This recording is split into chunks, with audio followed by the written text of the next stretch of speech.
রাতের আকাশ ঝলঝল করছিল, যেন হাজারো তারা মিটমিট করে হাসছে। গ্রামের ছোট্ট মসজিদের মিনার থেকে আজানের সুমধুর ধ্বনি ভেসে এল। সেই মুহূর্তে সোহান মায়ের পাশে বসে কোরআন পড়ছিল, কিন্তু তার মন আজ অস্থির। বাবার অসুস্থতা, ঘরে অভাব, পড়াশোনা বন্ধ হওয়ার শঙ্কা, সব মিলিয়ে যেন দমবন্ধ করা একটা পরিস্থিতি। কিন্তু মায়ের চোখে অদ্ভুত এক শান্তি।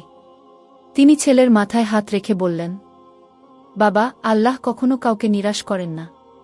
তুমি একনিষ্ঠ মনে নামাজ পড়ো, দোয়া করো। দেখবে তিনি আমাদের জন্য কিছু না কিছু ব্যবস্থা করবেন। মায়ের কথা শুনে সোহান গভীর শ্বাস নিল। রাত গভীর হলে সে একা মসজিদের দিকে রওনা হল। সেখানে গিয়ে 2 রাকাত নামাজ আদায় করল, তারপর চোখ বন্ধ করে অশ্রুসিক্ত কণ্ঠে আল্লাহর কাছে হাত তুলে বল, হে আল্লাহ, আমি অসহায়, কিন্তু তুমি তো সব কিছু পারো। তুমি আমাদের রিজিকের ব্যবস্থা করো, আমার বাবাকে সুস্থ করো, আমাকে পড়াশোনা চালিয়ে যাওয়ার তৌফিক দাও। অন্ধকার মসজিদের ভেতর যেন এক অদৃশ্য প্রশান্তি নেমে এলো। সোহান জানত না এই রাতের দোয়া তার জীবনকে কিভাবে বদলে দেবে। সোহানের জীবনটা ছোটবেলা থেকেই সংগ্রামের মধ্য দিয়ে কেটেছে। বাবা ছিলেন একজন সাধারণ দিনমজুর, আর মা গৃহিণী। 3 বোন আর 1 ভাইয়ের সংসারে অভাব ছিল নিত্যদিনের সঙ্গী। তবুও সোহানের মা সবসময় ছেলে মেয়েদের নামাজ ও দোয়া পড়ার প্রতি উৎসাহ দিতেন। একদিন সোহানের বাবা হঠাৎ অসুস্থ হয়ে পড়লেন। কাজ করতে না পারায় সংসারের অবস্থা আরও খারাপ হয়ে গেল। ঘরে খাবারের অভাব, ঔষধ কেনার টাকাও নেই। সোহান তখনও কলেজে পড়ে, কিন্তু সংসারের এই দুর্বস্থায় তার পড়াশোনা বন্ধ হওয়ার উপক্রম হল। একদিন সন্ধ্যায় সোহান খুব মন খারাপ করে মসজিদে গিয়ে 2 রাকাত নফল নামাজ আদায় করল। নামাজ শেষে হাত তুলে আল্লাহর কাছে কান্নাকাটি করে দোয়া করতে লাগল, হে আল্লাহ, তুমি আমাদের রিজিকের ব্যবস্থা করো। তুমি আমাদের পরিবারকে এই কষ্ট থেকে মুক্তি দাও।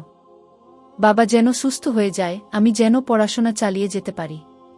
সে রাতে খুব শান্তিতে ঘুমিয়ে পড়ল। পরদিন সকালে এক আশ্চর্য ঘটনা ঘটল।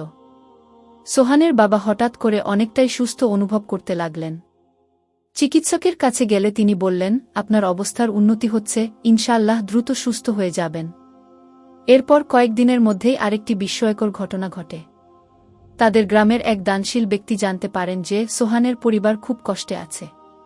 তিনি এসে তাদের আর্থিক সহায়তা করলেন এবং সোহানের পড়াশোনার খরচও বহন করার দায়িত্ব নিলেন। এমন অলৌকিক পরিবর্তনে সোহান বুঝতে পারল, আল্লাহর কাছে কৃতজ্ঞ থাকা ও সত্যিকারের মন থেকে দোয়া করলে তিনি অবশ্যই কবুল করেন। সেই দিন থেকে সোহান কখনো নামাজ ছাড়েনি এবং সবসময় দোয়া করতে থাকল। সোহানের দোয়া কবুল হল, কারণ সে আল্লাহর উপর সম্পূর্ণ বিশ্বাস রেখেছিল। কষ্টের সময়েও নামাজ ও দোয়া ধরে রেখেছিল। আল্লাহ কখনোই তার বান্দার দোয়াকে ফেলে দেন না, যদি সেটা হৃদয় থেকে আসে। আপনিও যদি বিশ্বাস করেন যে আল্লাহ আমাদের দোয়া কবুল করেন, তাহলে কমেন্টে লিখুন, আলহামদুলিল্লাহ। গল্পটি ভালো লাগলে লাইক দিন এবং প্রিয়জনদের সাথে শেয়ার করুন, যাতে তারাও দোয়ার শক্তি সম্পর্কে জানতে পারে। এরকম আরও সুন্দর ইসলামিক গল্প পেতে আমাদের চ্যানেল সাবস্ক্রাইব করুন। দোয়া কবুলের আরও বাস্তব গল্প শুনতে চাইলে কমেন্টে জানান।